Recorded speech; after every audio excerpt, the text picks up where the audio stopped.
of West Virginia resound with the sound of gold and blue football. Almost heaven, West Virginia. Now let's bring on the Mountaineers. Goes around about the 50, the 10, the 5. A touchdown, West Virginia. He did it. He did it. Patrick White. Touchdown, Tay Von Austin. The Don Nehlen's Mountaineers enjoy walking in where angels fear to tread. I think you think that these guys are going to fall over dead for you.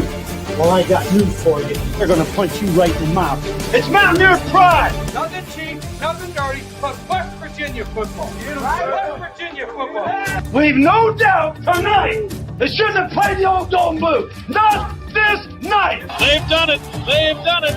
A perfect season. And the Mountaineers, for the first time in history, undefeated and untied. Don Nehlen and his Mountaineers, for the second time, have finished a regular season with an unblemished mark. Ain't no stopping the gold and blue.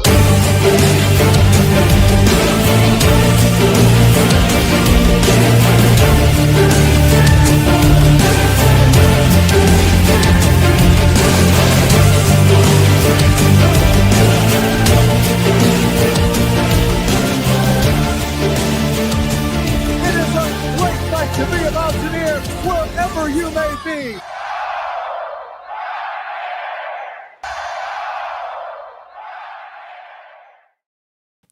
What's going on, Mountaineer Nation? Welcome back into another live stream here on the Country Roads webcast. We're providing you West Virginia sports content from Mountaineer fans for Mountaineer fans. Here for our March 9th live stream, as we're going to discuss multiple really interesting WVU football spring practice updates, as we got to hear from Zack Alley today. We got to hear from Rich Rod yet again. Nick Cray did an interview as well. I didn't take any notes on that one, but I did listen to it. But I will go through some notes from the Zack Alley press conference and the Rich Rod press conference. I think both of them provided some really interesting details on multiple of the new players that are coming into WVU, specifically some really good things coming out about Matt Sieg that I think you guys will find super interesting, just to name one there. So we'll get into that momentarily. But before I do, just a couple quick reminders before I get into my notes here, give people some time to roll in here and give me some time to remind you guys that if you haven't yet, it's a great time to hit that subscribe button. A lot of WVU sports going on right now, covering them all every Monday through Friday here with our WVU News Daily Show.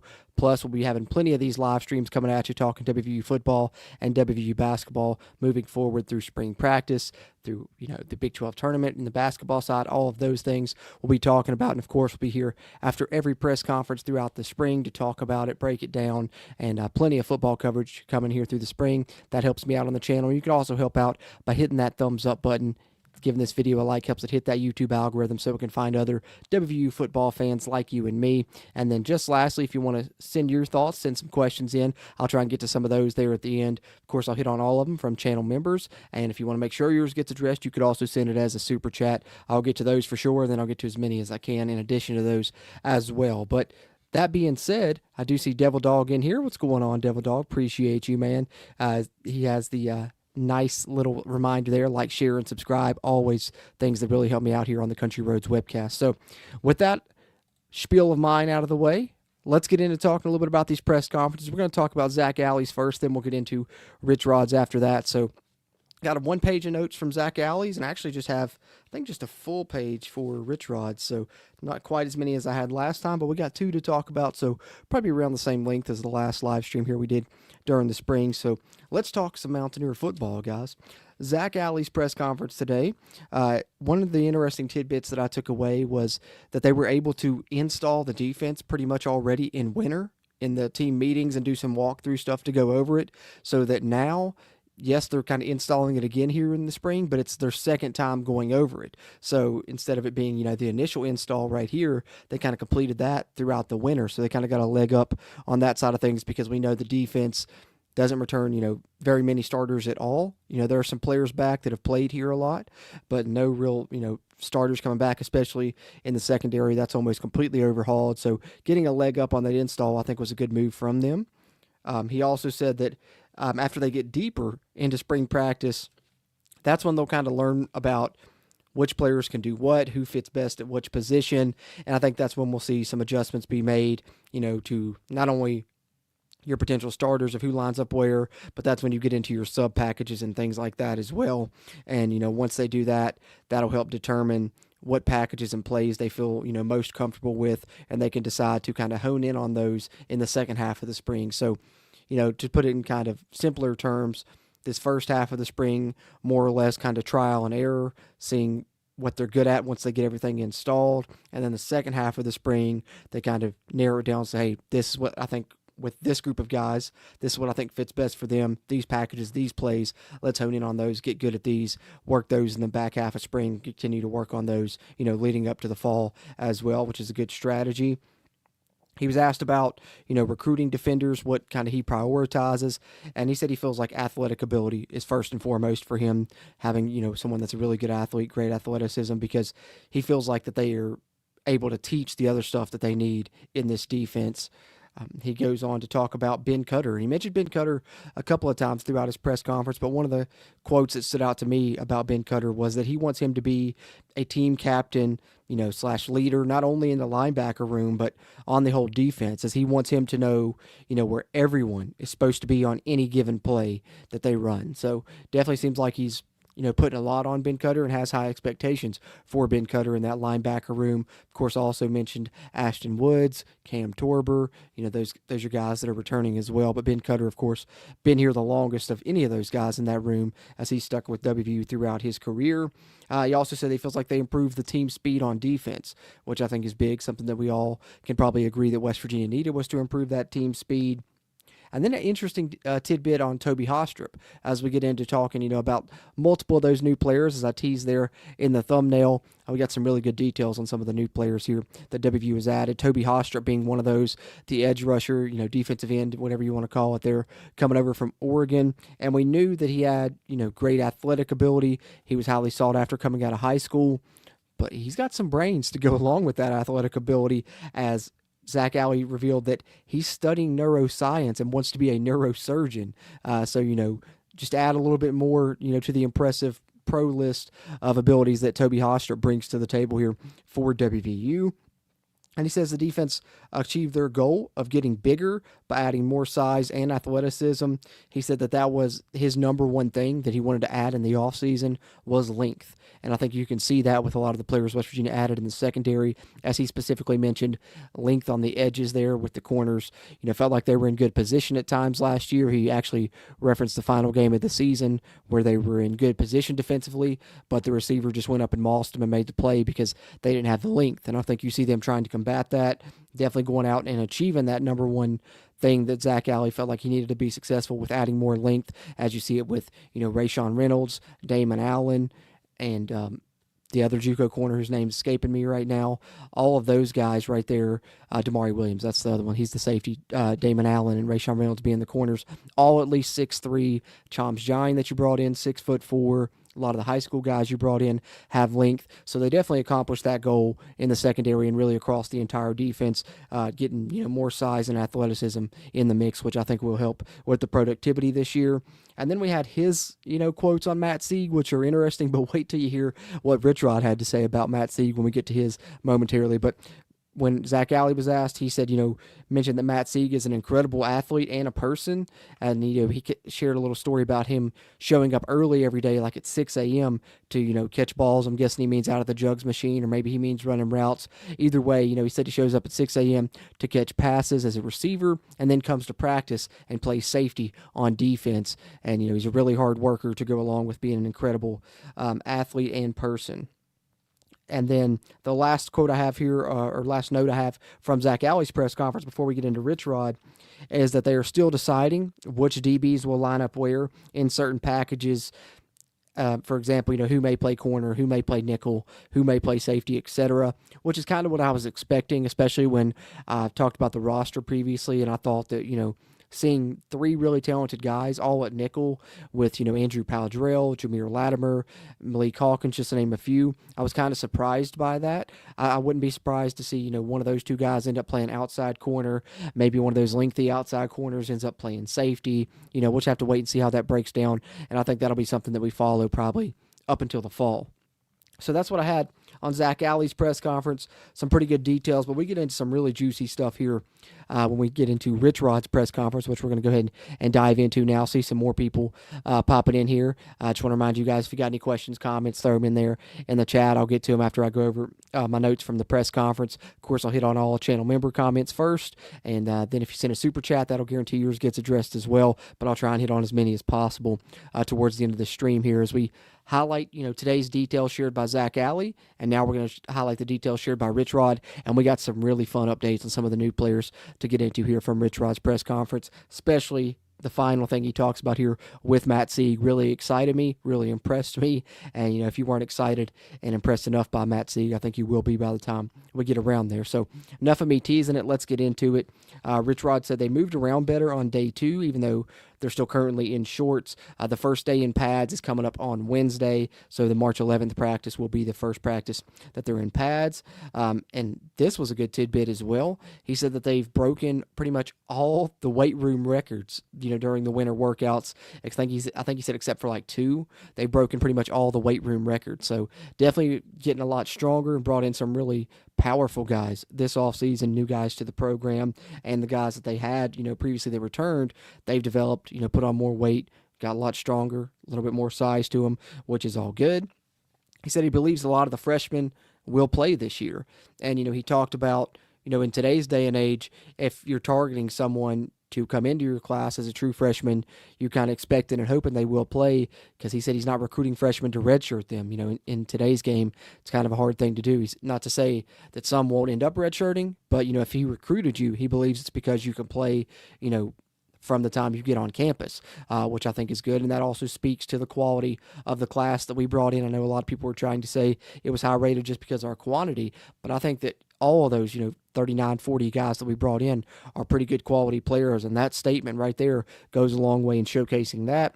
I said they're working on getting the fundamentals down with those freshmen, but also with the transfers as well. And not to say that, those transfers haven't been taught the fundamentals already, but it feels like spring's a good time to hone in on that, because some of the fundamentals that they teach here at WVU could be and are likely to be different than they're taught at a previous program. So definitely, something you want to get down first is that fundamentals, get that down as a base, and they're doing that, for both the freshmen and the transfers, and I'm sure some of the returners can help them, along in that aspect of things. And then I was happy to see he shouted out women's basketball, which, hey, another clap for them.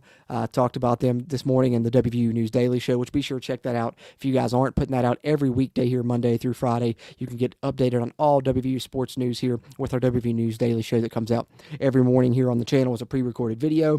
But mention, Big 12 champions, how much he loved watching them play, how good their defense is, how they force people to guard them, and then went on to say they better get to host the NCAA tournament games. If you win the Big 12, there's no way you shouldn't be a top 4 seed, and I 100% agree. They probably should have been a top 4 seed already, but that should solidify it. We should get the first 2 tournament games in Morgantown there in the NCAA tournament on the women's side, which would be awesome. And I loved that he shouted out women's basketball, much deserved there. But continuing on, talking some football here, he, was asked about something that we talked about in the last spring update here prior to spring practice, his last press conference. He mentioned they have, I think, 1 to 3 potential roster spots available if they were to, want to add someone late, which would, be a JUCO guy or someone that's already in the portal. And they asked him, if you were to add, some people late, what would be your target areas? And he said, bigger guys in the trenches. So you're talking offensive or defensive linemen. And then he said, he wouldn't mind to add another running back as well, potentially, to the room. And I think that's probably because of what happened last year, how they got so far down the depth chart at that spot. He probably just wants to be 100% certain that he's got enough guys there to carry the rock, especially as much as he likes to do that and give those guys a nice workload. He says they feel like they accomplished their goal of adding more size to the wide receiver room and feels pretty good about where that room is at, and he talks a little bit more about that here momentarily, as now we're getting into him, kind of talking about individual players, some of those newcomers that I, talked about there in the thumbnail. Felt like I needed to include that because that's one of the things that stood out the most to me from both Zack Alley's press conference and definitely this Rich Rod press conference was him, sharing some really good details about the new players, which kind of confirms what I suspected going into this spring, is that we'll actually get to hear him kind of talk more about these guys, how they're performing and such, because he doesn't have to worry about someone tampering with them with no portal window after spring, no portal window post-spring, so he can actually dish on these guys a little bit more. So I think we're going to get some more better details than we did last year as far as individual guys performing. And he was asked about Cam Cook, and, he said Cam Cook, he watched a lot of Jack State. Of course, he knew about him because the tie's there, and, he tried to watch Jack State when he could, didn't get to watch all their games, but when they had a weekday game, he tried to watch it, and he said, Cam Cook stood out, always made the first guy miss, and said, since he's been here, he's proven to be a really good football player with a great feel for the game, and also added that in addition, of course, to his ability to tote the rock, which we know from him being, the NCAA's leading rusher last season, that he's also a really good blocker and that he can catch the ball well, which is nice because he said he gives you kind of everything you want in a running back, which is good to hear, especially already this early. And then was asked about some of the other guys in the room. He said he likes Amari Latimer a lot as well, called him a big 230-pound guy with great feet and thinks that he will make an impact. But then he said, he thinks all the running backs will play, and he specifically mentioned, Martavis Boswell and Chris Talley as guys with great speed. So, if you're looking at it there, kind of have the do-it-all guys with Cam Cook and Amari Latimer, and then you kind of have your change of pace speed guys with Martavis Boswell and Chris Talley, Boswell being the JUCO guy, Chris Talley being the freshman. And he also said that Andre Devine, has made some big strides, throughout the offseason and leading into the spring as well, which is good to hear. And then asked again about the wide receiver room. He specifically said, Jaden Bray is kind of the leader in that room, but I love the detail that he added that the room is so much more competitive this year than it was last year. I think that's really good news for the wide receiver position.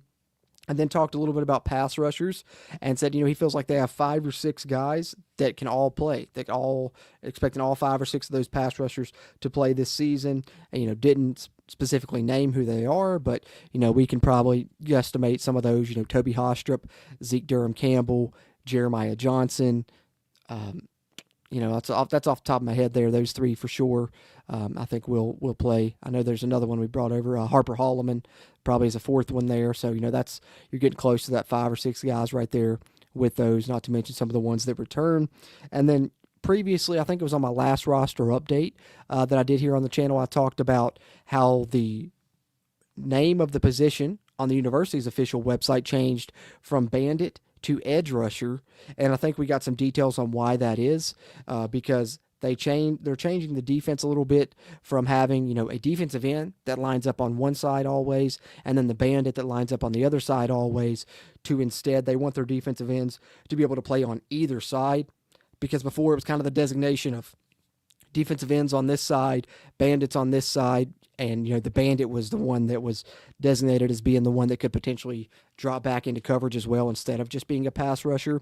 Now they want their defensive ends to be able to play both sides and kind of be able to use those positions interchangeably. So if you look on the roster, there's no bandit position, it's now listed as edge, and he also added that's why they just specified when they brought in Deke Adams to be defensive ends coach instead of having a bandits coach, a defensive ends coach, and a defensive line coach.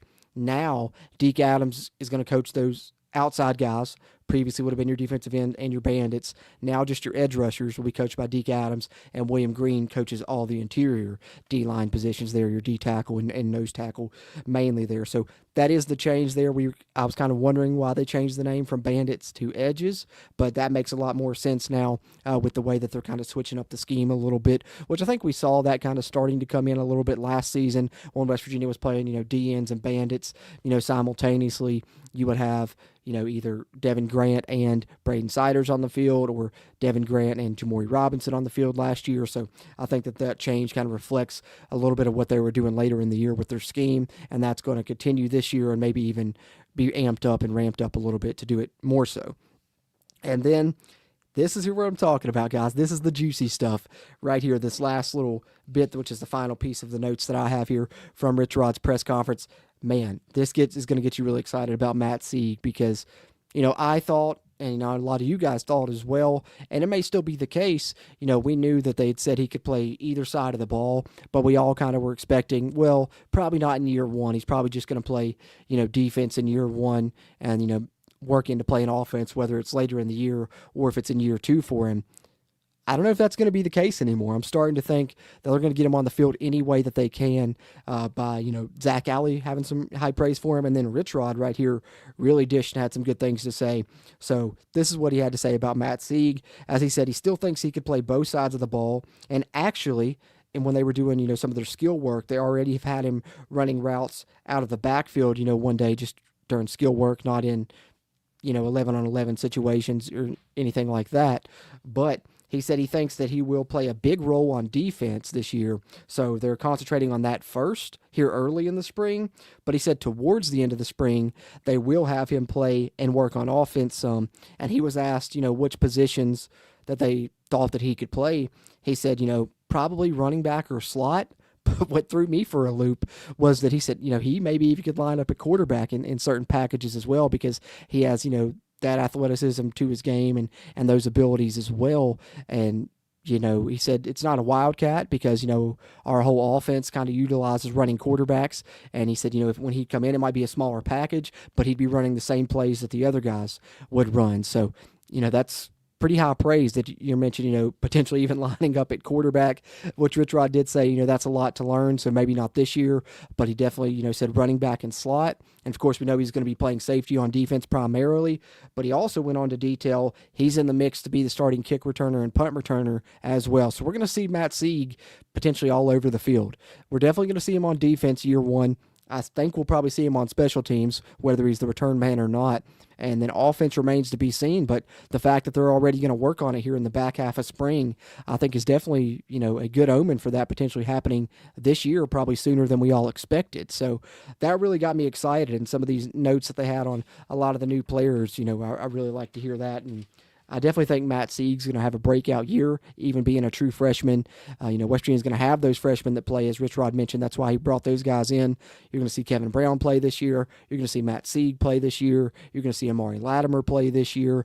Just to name a few there, those guys are going to get reps and probably be featured pretty heavily, at their respective positions, which for Matt Sieg could be multiple positions. But I definitely think he's got a great chance to be the starting safety and maybe one of the starting return men as well, judging by those comments. So that's what I had, guys. I'm going to take a swig of my coffee here and then get into some of your all's comments here that have in the stream. We got some good activity in the live chat, and I appreciate that, you guys hopping in here in the live chat. I'll get some of your all's comments here before we wrap up.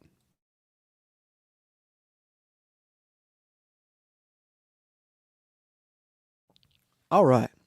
Beautiful. Got Trey Edwards in here. What's going on, Trey? He says, man, Rod seems happier and happier as the days go by. He was more open about the roster today than he was all of last year. It's going to be a fun year, fellas. Yeah, that's one thing that really excited me about today's press conference is, I was hoping, and I kind of talked about it going into spring, I was hoping that we would be able to see him be more open since there's no portal window after the spring, and I think we're definitely going to get that. Second press conference of the spring, and he's already dishing on a lot of players. So not only does he seem happier, he definitely does seem more open. I'd agree with that 100%, Trey. Devil Dog says, blue and gold glasses on. Yeah, you got to throw those blue and gold glasses on every once in a while, right? So we don't wear the rose-colored glasses here. We wear the blue and gold tinted glasses, right, Devil Dog? That's what I'm talking about. But he says, I believe they are light years ahead in what's really season one. Yeah, I'm in that camp too. I mean, it was almost, year zero last year, so this would technically be year one. But he said he thinks we saw flashes of what we can be last season. I would agree with that. I think, the one thing you were lacking was a strong offensive line. I think you're going to have a strong offensive line this year. To me, I like a lot of what we have on offense. I think my questions more lie on the defensive side this year, but I also trust Zack Alley, wholeheartedly to have that thing cooking. So, if the offensive line is improved like I think it will be, gold and blue glasses on, but I think it could be a really good year. He also, Devil Dog also says, let's be honest, though, the entire football program was in a tough spot, having players, play above their skill levels and coaching, trying to piece a competitive team together with little time to do it. Yeah, they got in late, man. That's what I've termed it. They had to shop at, the bargain bin, because they came in late and just had to try and get what they could. That's why you had, guys that were former D linemen playing offensive linemen, guys that, have been in college football but hadn't started a lot. They were on that offensive line, and you can say that about a lot of different positions versus this year. the transfers that you bring in are not only experienced, but they were starters at previous spots, specifically on that offensive line for one, but, multiple other positions as well. That's why you're seeing us with a top 25 portal class, according to On3 and Rivals, one of the highest rated high school classes in school history, the highest rated in the internet era for sure. So, top 25 in both of those. And I think that speaks volumes to them having more time to be able to do it, to be able to better evaluate this roster. And they've pretty much said as much here in early press conferences as well. Hey, what's going on, Eric Flowers? Good to see you. He said he noticed that Rich Rod seemed smiley. It was sort of weird to see him with that disposition. Yeah, I agree. I think that even John Antonic commented on that, this time last year you'd already lost your voice. You seemed to be a little bit more, I guess, pleased thus far than he was last year. And, he said, maybe I'm getting old, a little bit nicer in my older age or something like that. But he also added the detail of, hey, we don't have the pads on yet. So let's wait and see. Let's wait and see what happens once they get the pads on. But I agree. I think that, his demeanor alone should tell us that this team's going to be a lot better than they were last year. Because, it wasn't, what was it, the second or third press conference last year, and he was just ripping people to shreds. He was talking about how bad the offensive line looked, and at the time I was trying to take it as him trying to motivate people, and maybe he was in part, but he also was pretty accurate with what we ended up seeing throughout the season for sure. Devil Dog says, I hope our entire schedule sleeps on WVU. Some experts are saying expect more of last season because of similar turnover numbers. Poppycock. A good poppycock reference, man. I heard that term in a long time. The coaching staff was here all winter. I agree, man. I agree. But I also love the fact that, people aren't expecting us to do anything, because that's when West Virginia really comes out and proves people wrong, is when we're disregarded, when they're thinking we're not going to do anything. That's when we'll come out and have a really good season. So, yeah, let them sleep on us. That's fine. The experts aren't going to give us any credit until we come out and show it on the field, but that's all right. We'll come out and show it on the field, and then we'll see what they got to say from there. Eric says, I'm hoping Vegas sleeps on the win total. Still salty over the last 2 years. We fell short. I got to get Vegas back. Hey, Eric, from your lips to God's ears, because I've got to do the same thing, man. I really got bit the past 2 years, Neil Brown's final year and last year. So I'm hoping, give me about a 5.5 win total line, Vegas, and I'm taking that, laying it heavy to that one, and I think we'll be able to get our get back on Vegas if that is the case, Eric, for sure. Trey Edwards says we may lead the country in true freshman playing. Yeah, there's a lot of those guys are going to play. We might. I don't know how many of them are going to start, maybe less than a handful, but a lot of those guys are going to play for sure. And I think we have some, really good true freshmen, though. Specifically, Kevin Brown, Amari Latimer, and Matt Seed come to mind as guys that'll probably play a lot this year as true freshmen. And the only thing you worry about is if they play as true freshmen and look really good, then you got to worry about keeping them. But I think, if those players are as good as we expect them to be, it's not going to, take much for us to pay those guys what they're worth and keep them here. As roster retainment is a big goal that this staff has talked about. That's why they've went out and got the multiple year contracts with multiple players, and I think we'll do a good job of retaining some of our best players after this season as well. Wishful thinking maybe, but I think we can do it. Eric says they said Brown's legs were AI. Oh yeah, that was a great quote. I guess they were talking about whether it was pictures or whether it was some of the videos that came out about Kevin Brown that Rich Rod saw people commenting that, they thought his legs was AI because nobody's built like that. And it's like, he is, man. He is. Actually, funny enough, I was talking to Mountaineer Paul earlier today, and he made the comment, Kevin Brown won the genetics lottery. And I was like, that's a great way to put it. He 100% did. Looks like that guy was crafted in a lab. And I'm so glad that we got him, man. He's going to be a special player throughout his career. Let's see. I think we're all caught up in the comments here. Share just a couple things that the WVU football page shared here. While I'll wait and see if we got any other comments coming in here in chat. If not, we'll get ready to wrap this one up right around the 30-minute mark here. But really appreciate you guys that tuned in here live. If you didn't get a chance to tune in live and you're watching this on a playback, you can still help out by hitting that like button. Be sure you subscribe to the channel so you'll be notified when we go live here throughout the spring. And, share your thoughts questions, comments, whatever you got there in the comment section. Even though you weren't here for the live chat, I'll respond to you in text form. I always try and respond to all of your comments as much as possible. But here is some stuff shared by the WVU media team. This is from today, spring football day 2. We get some pictures here.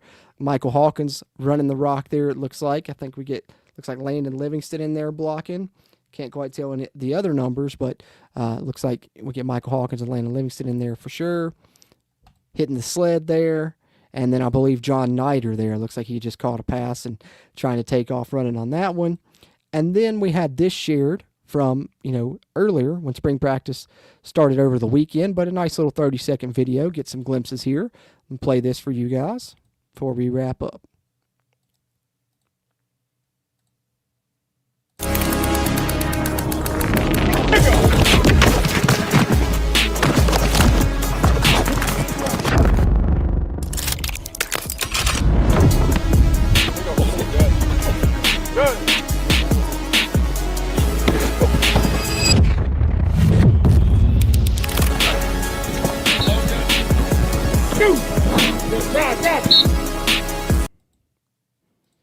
Hey, short and sweet, but got some nice clips in there. Prince Strawn catching passes, Jaden Bray catching passes, Scotty Fox and Michael Hawkins slinging it around. So, happy to get the little bit of stuff that we're getting, and good job by the WVU media team as always, wetting our whistle a little bit with some nice clips and pictures from practices, and hopefully those will continue. And as they do, I'll try and share them here in the live stream. But more importantly, I'll be covering all the press conferences throughout the spring, so be sure you're locked in here for future live streams. But other than that, guys, I guess that'll wrap us up for this one. Some really good details as my camera died, so perfect timing. But I'm still here. My camera battery just died. But I really like the details we got with Matt Sieg, Amari Latimer, a lot of these guys. Really excited about some of these newcomers. But appreciate you guys tuning into this one. We'll wrap this one up and be back again here in the near future with some more WVU football talk as spring practice continues. Can't wait to chat about it more with you guys. But as always, I'm Jordan Cruz, and until next time, let's go Mountaineers.